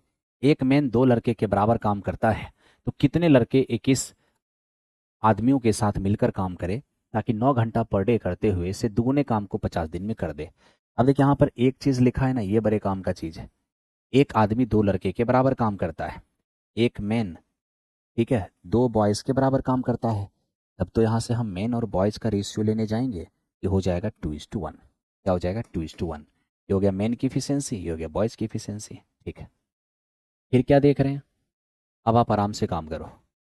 12 मेन और 18 बॉयज़ मिलकर 7.5 यानी 15/2 घंटे पर डे काम करते हुए 60 दिन में इसने कोई काम खत्म किया। कोई काम को एक काम मान लो। अब क्या कह रहा है? कितने लड़के 21 आदमी के साथ काम करे, यानी 21 मैन के साथ मान लो एक्स बॉयज काम कर रहा है 9 घंटा पर डे, और इससे दुगुना काम कर रहा है 50 दिन में। ठीक है, इससे दुगुना काम कर रहा है 50 दिन में। कोई बात नहीं, सॉल्व कर लो। मेन की इफिशियंसी 2 है, बॉयज़ की 1 है। मेन की 2 है, बॉयज़ की 1 है। मेन की 2 है, बॉयज़ की 1 है। ठीक है, 24 और 18 कितने हैं? 42। तो मेरे दोस्त 42 और ये हमारा 15 है, और 2 से कट जाएगा, ये 30 हो जाएगा। यहाँ देख लो भाई, क्यों काटना है इसको? मत काटो ना। चलो काट दिए तो काट दिए। 42 और ये हो जाएगा 42 और प्लस में एक्स। यहाँ 2 से मान लो इसको काट दिए तो 9 गुने हो गया 25। अब कैलकुलेट करो, और कोई कटने वाला है तो सबसे पहले आप यहाँ से देख लो। 3 5 15 और 3 3 9। ठीक है भाई, 3 5 15, 5 तिया 15 और 3 तिया 9। इससे हम इसको काट देंगे 10 बार में। ठीक है, ये हो जाएगा फाइनली 42। 25 से कटेगा 50 कितनी बार में? 2 बार में। ये हो जाएगा 42 प्लस एक्स। तो एक्स की वैल्यू कितना आ जाएगा? 42 आ जाएगा। एक्स की वैल्यू यहाँ पर 42 आ जाएगा। बड़े आराम से आप काम कर पाओगे, कोई दिक्कत आपको नहीं होगा।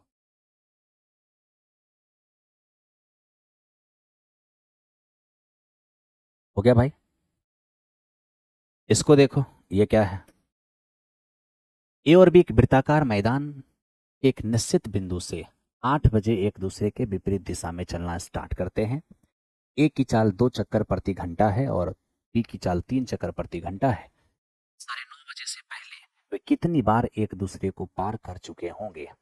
अब आप बताइए सर। यहाँ ध्यान से देखिएगा, टेक्निकली आप तुरंत इसको सॉल्व कर लोगे। ये हमारे पास एक सर्कुलर ट्रैक है। ठीक है, एक सर्कुलर ट्रैक है। एक इस डायरेक्शन में चल रहा है और एक इस डायरेक्शन में चल रहा है। ठीक है, अपोजिट डायरेक्शन में। मेरे दोस्त, एक क्या कर रहा है? 2 चक्कर पर आवर लगा रहा है, और एक 3 चक्कर पर आवर लगा रहा है। तो मेरा कहना है 2 चक्कर पर आवर, 3 चक्कर पर आवर। तो क्या ये दोनों अलग अलग स्पीड काम करेगा? नहीं, अपोजिट डायरेक्शन में जा रहा है ना भाई, स्पीड ऐड होके काम करेगा। तो इसका जो रियल स्पीड काम करेगा, तो 3 और 2 5, यानी 5 चक्कर प्रति घंटा। तो मैं पूछता हूँ, 5 चक्कर प्रति घंटा का मतलब समझते हो? 5 चक्कर प्रति घंटा का मतलब हो गया कि 1 घंटे में 5 बार एक दूसरे को पार करेगा। यही 1 घंटे में ये 5 बार एक दूसरे को पार करेगा। बताओ, आधे घंटे में? तो आधे घंटे में 1 घंटे में 5 बार, तो आधे घंटे में कितना? 5/2 मत बोल देना। एक दूसरे को पार तीसरी बार तो नहीं कर रहा होगा, क्योंकि 5 का आधा तो 2.5 होता है, और मुझे पार करने की संख्या दशमलव में थोड़ी ना होता है। तो मतलब सीधा कह दो, 1 घंटे में 5 बार पार किया ना, तो आधे घंटे में 2.5 बार नहीं, मुझे 2 ही बार लेना पड़ेगा, क्योंकि 2.5 बार पार करना थोड़ी ना होता है, 2 बार ओवरटेक करेगा। तो आधे घंटे मेरे दोस्त ये 2 बार ओवरटेक करेगा। कहने का मतलब कुल मिला के ये 1.5 घंटे में 7 बार ओवरटेक करेगा। और आपके पास 1.5 घंटे का समय भी है, क्योंकि 8 बजे से 9:30 बजे का मतलब 1.5 घंटे। तो 1.5 घंटे में एक दूसरे को कितनी बार पार करेगा? 7 बार पार करेगा। मुझे न्यू सेट देखने से मेरा सारा गलती हो गया। मतलब न्यू सेट क्या है भाई? क्या बोल रहे हो? हैं? शांत जल में एक व्यक्ति की चाल 10 किलोमीटर पर आवर है, और 26 किलोमीटर की दूरी धारा की दिशा में और 14 किलोमीटर की दूरी धारा की विपरीत दिशा में जाने में सेम टाइम लगता है। धारा की चाल क्या हो जाएगी? अब देखिए ना, धारा की दिशा में और धारा के विपरीत दिशा में। धारा की दिशा में आप 26 किलोमीटर जा रहे हो, और धारा के विपरीत आप 14 किलोमीटर जा रहे हो। धारा की दिशा में 26 किलोमीटर जा रहे हो, तो आपका स्पीड क्या काम करेगा? 10 + y। और धारा के विपरीत दिशा में आप 14 किलोमीटर जा रहे हो तो स्पीड क्या काम करेगा, 10 माइनस वाई। तो दूरी बटे चाल समय, दूरी बटे चाल समय का दोनों समय सेम ही है। कैलकुलेट कर लो। अब कैलकुलेट करने जाओगे 13 हो जाएगा, ये आपका 7 हो जाएगा। 13 से मल्टीप्लाई होगा 130 और माइनस का 13 वाई। 7 से मल्टीप्लाई होगा 70 और प्लस का 7 वाई। 70 आके घटेगा 60, ये जाके जुड़ेगा इधर 20। वाई की वैल्यू क्या हो जाएगा 3। ऑप्शन नंबर सी हो जाएगा। क्या ही दिक्कत है, आराम से। ठीक है, आ जाओ 34 नंबर क्वेश्चन पर, देखते हैं इसको। ये क्या है। एक व्यक्ति ने अपने धन का 1/3 भाग 7% की रेट पर, 1/4 भाग 8% की रेट पर और बाकी 10% की रेट पर उधार दिया है। ठीक है, कह रहे कि बताओ सर, कुल राशि, अच्छा कुल वार्षिक इनकम इतना है तो उसने कितना धन लगाया होगा। एक काम कीजिए ना, क्या आपने 1/3 पहले इन्वेस्ट किया है, 1/3 पहले को दिया है, 1/4 दूसरे को दिया है, तो क्या 7/12। 1/3 आप धनराशि जिसको दिए हैं 7% की रेट पर, 1/4 धनराशि आपने जिसको दिया है 8% की रेट पर, बाकी धनराशि बचेंगे कितने। तो दोनों को जोड़ लो, तो 12 और 4 3 7, 7/12, 7/12 यहीं इन्वेस्ट कर लिए, तो 12 में 7 इन्वेस्ट कर लिए ना, तो 12 में 5 इन्वेस्ट के लिए बच गया। और ये आप इन्वेस्ट किए हैं किस रेट पर, 10% की रेट पर। तो आप ऐसा कीजिए, प्रिंसिपल को कुछ मान लीजिए, 3 4 और 12 का एलसीएम क्या हो जाएगा 12, लेकिन आप 1200 मान लीजिए। क्यों, कैलकुलेशन आसान हो जाएगा। 1200 का 1/3 400 हो जाएगा, ये हमारा 300 हो जाएगा और ये हमारा 500 हो जाएगा। अगर हम यहाँ से इंटरेस्ट लेने जाएंगे तो देखिए क्या होगा, 400 का 7% 28 हो जाएगा, 300 का 8% 24 हो जाएगा और 500 का 10% 50 हो जाएगा।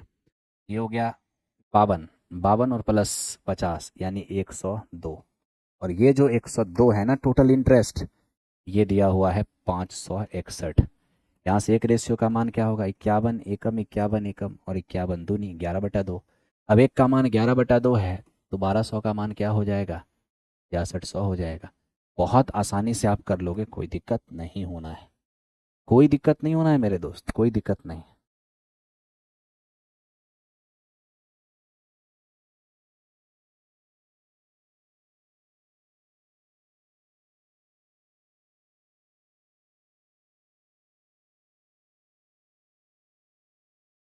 बेटा इतना टेढ़िया के बोलना ठीक नहीं है, तुमको भेज देते हैं दूसरे जगह, जा बेटा।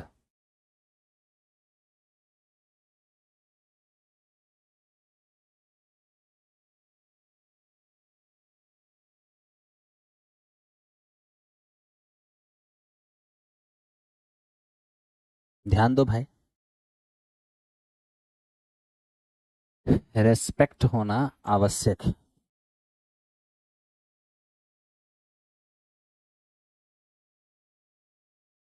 आओ भाई देखो, ध्यान दो। यदि कुछ धनराशि, यदि कुछ धन उधार दिया गया, इसे 2 वार्षिक किस्तों में चुकाया गया। यदि वार्षिक किस्त यानी कि एनुअल इंस्टॉलमेंट 882 रुपए की हो, वार्षिक ब्याज 5% की हो, तो कितना धनराशि इसने उधार लिया था। ध्यान ध्यान से देखो, प्रिंसिपल और इंस्टॉलमेंट का रेशियो लेते हैं, इंस्टॉलमेंट का। ठीक है, 5% की रेट है ना, यानी 1/20। अब देखिए 1/20 अगर रेट ऑफ इंटरेस्ट काम करेगा, ये मेरा 20 प्रिंसिपल है। ठीक है, एक इंटरेस्ट के साथ 21 हो जाएगा 1 साल में। 2 साल में पावर 2 करना होगा, ये हो जाएगा इतना। अब चूंकि वो कह रहा है कि हर साल का प्रत्येक इंस्टॉलमेंट सेम है, तो हमें भी इंस्टॉलमेंट को सेम करना होगा। ये 441 है, इसे भी 441 कर लो, 21 से मल्टीप्लाई इधर करोगे इधर भी करना पड़ेगा। ठीक है, अब आप देख लो यहाँ पर 420 और ये हो जाएगा 400, 820। 820 का प्रिंसिपल चुकाने के लिए 441 का इंस्टॉलमेंट देना पड़ा, यानी ये प्रिंसिपल है आपका। इतना पैसा चुकाने के लिए आपको इतने इतने का इंस्टॉलमेंट देना पड़ा, जबकि क्वेश्चन कह रहा है कि इंस्टॉलमेंट जो है वो 882 है, इसका मतलब इसका डबल। तो जब इंस्टॉलमेंट डबल है तो प्रिंसिपल भी डबल होगा, ये हो जाएगा 1640। तो इसका रिजल्ट हमारा हो जाएगा 1640। चलो ध्यान दो, मेरे क्लास के अंदर महिलाओं का डिसरेस्पेक्ट नहीं हो सकता है ना। मेरे क्लास के अंदर महिला का 100% रेस्पेक्ट होना चाहिए। अगर जरा भी डिसरेस्पेक्ट कोई किया तो फिर तो तुझे म्यूट करना पड़ेगा मुझे। क्योंकि वो मेरे उसूल के खिलाफ है।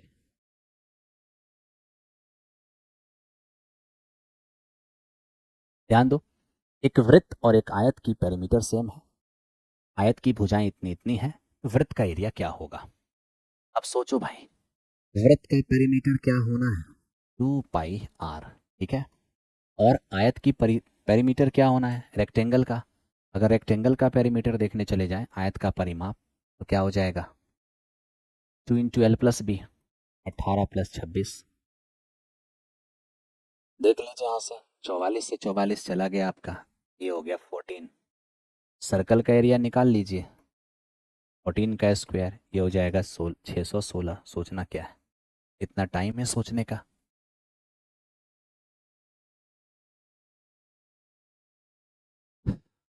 आगे बढ़ो मेरे दोस्त।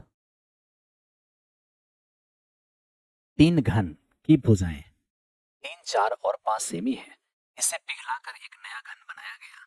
छोटे घनों के संपूर्ण पृष्ठ एरिया और बड़े घन के संपूर्ण पृष्ठ एरिया का रेशियो क्या होगा? अब आप जानते हो, छोटे छोटे घन को पिघलाकर बड़ा घन बनाया गया ना, तो बड़े घन का जो वॉल्यूम होगा वो छोटे छोटे घन के वॉल्यूम के योगफल के बराबर हो जाएगा। क्या होगा? ये 27 और ये 64 और ये 125। देखिए, 27, 64, 125, तो ये 11, 5, 16, ये हो जाएगा 8, 2, 10, 1, 11, 2, 216। तो मेरे दोस्त ये क्यूबिक रूट 216 यानी कितने हो जाएंगे? 6 हो जाएंगे।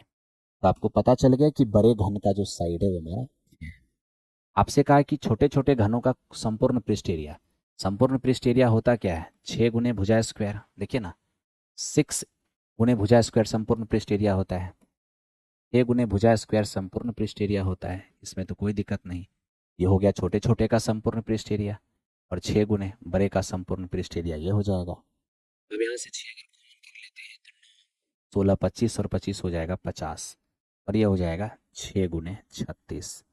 देखिए यहाँ पर ये 6 से 6 तो चला गया, ये 25 अनुपात हो जाएगा 18। तो 25 अनुपात 18 ये इस क्वेश्चन का आंसर हो गया। कोई दिक्कत नहीं है। एक बात बताओ मेरे दोस्त, ध्यान रखना, ये 40 क्वेश्चन का सॉल्यूशन मामूली नहीं होता है।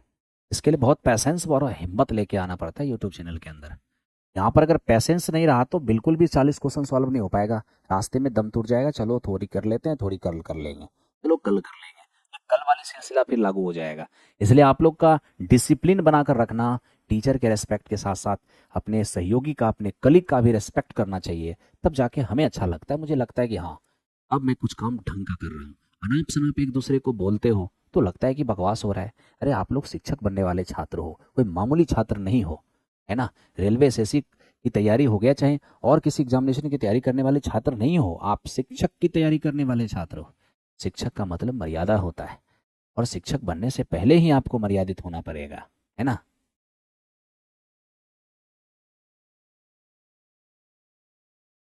64 रुपए पर 16 सहित 2/3% स्टॉक में धन लगाने से एक व्यक्ति को 1500 रुपए का इनकम प्राप्त होता है। तो बताओ उसने टोटल कितना इन्वेस्ट किया है? सबसे पहले एक बात बताऊं, अगर कोई कंपनी अपने शेयर का प्राइस नहीं बताई है, चाहे नहीं शो किया है क्वेश्चन के अंदर, तो आप उसके एक शेयर के एमआरपी को 100 मान के चलिएगा कि एक शेयर की प्राइस जो है वो कंपनी 100 रुपए रख रही है। अगर कंपनी के एक शेयर का प्राइस 100 रुपए है, जिस पर इतना का अगर मुझे स्टॉक मिलना है, यानी 50/3% का स्टॉक मिलना है, 100 का 50/3 क्या हो जाएगा? 100 का 50/3 यानी कि 50/3% निकालेंगे तो यही हो जाएगा। जानते हो, 100 रुपए के स्टॉक, 100 रुपए के शेयर पर 50/3 रुपए की मुझे प्रॉफिट मिलेगा, मतलब इनकम मिलेगा, ठीक है, इनकम मिलेगा। और इसे प्राप्त करने के लिए हम कितना इन्वेस्ट कर रहे हैं? 64। कितना? 64 रुपए हम इन्वेस्ट कर रहे हैं। तो मेरे दोस्त, 50/3 रुपए के इनकम के लिए अगर हम 64 रुपए इन्वेस्ट कर रहे हैं, तो आप ही बताइए, 1 रुपए का इनकम पाने के लिए हम कितना इन्वेस्ट करेंगे? 64/50 और इंटू 3। सच्चाई यह है कि हमें टोटल इनकम कितना प्राप्त होता है? 1500। तो टोटल इनकम हो रहा है 1500 रुपए प्राप्त। 1 रुपए के इनकम के लिए इतना इन्वेस्ट करेंगे, तो 1500 के इनकम के लिए हम कितना इन्वेस्ट करेंगे? 1500 से मल्टीप्लाई कर लो। जैसे ही आप मल्टीप्लाई करने जाओगे 0 0 कट जाएगा, ये हमारा हो जाएगा 30। तो मित्र मेरे 0 हो गया, 9 चौको 36 और 9 छः 54, 3 हो जाएंगे 57। 5760 इस क्वेश्चन का आंसर होगा, ऑप्शन नंबर बी हो जाएगा। ठीक है भाई, ये था हमारा 38 नंबर। आइए अब 39 नंबर की ओर चलते हैं। एक पार्टी में 12 व्यक्ति हैं, इनमें से प्रत्येक एक दूसरे को हाथ मिलाता है। हाथ मिलाने की संख्या क्या होगा? यहाँ देखो, याद रखना, हाथ मिलाने की संख्या, जितने भी लोग हैं उनमें से दो का सिलेक्शन कर लो, क्योंकि एक बार हाथ मिलने के लिए दो व्यक्ति का आमने सामने आना जरूरी है। पार्टी में जितने भी लोग हैं उनमें से दो दो का सिलेक्शन कर लो, दो दो लोगों का जितना ग्रुप बनेगा हाथ मिलाने की संख्या उतना ही होगा। यही हो गया हाथ मिलाने की संख्या, जिसको डिटेल करोगे तो n इंटू एन माइनस 1/2 हो जाएगा। कभी कभी यहाँ पर मेरे दोस्त गिफ्ट की संख्या भी पूछता है, उपहारों की संख्या। एक बात बताएं, जब दो आदमी आमने सामने होता है ना, हाथ मिलाने की संख्या एक होती है, लेकिन जब दो आदमी उपहार आदान प्रदान करते हैं तो एक दूसरे को उपहार देता है और दूसरा उपहार इसको देता है। जैसे कि वैलेंटाइन डे मान लो 14 फरवरी, तो उस दिन क्या होता है, आप अपने पार्टनर को रोज देते हो और उधर से वो भी आपको रोज देता है, या आप कोई गिफ्ट देते हो उधर से वो गिफ्ट देता है। मतलब दो व्यक्ति जब आमने सामने होते हैं, गिफ्ट का आदान प्रदान होता है, तो वहाँ दो गिफ्ट क्रिएट होता है। जबकि दो व्यक्ति आमने सामने होते हैं तो हाथ मिलाने की संख्या एक होता है।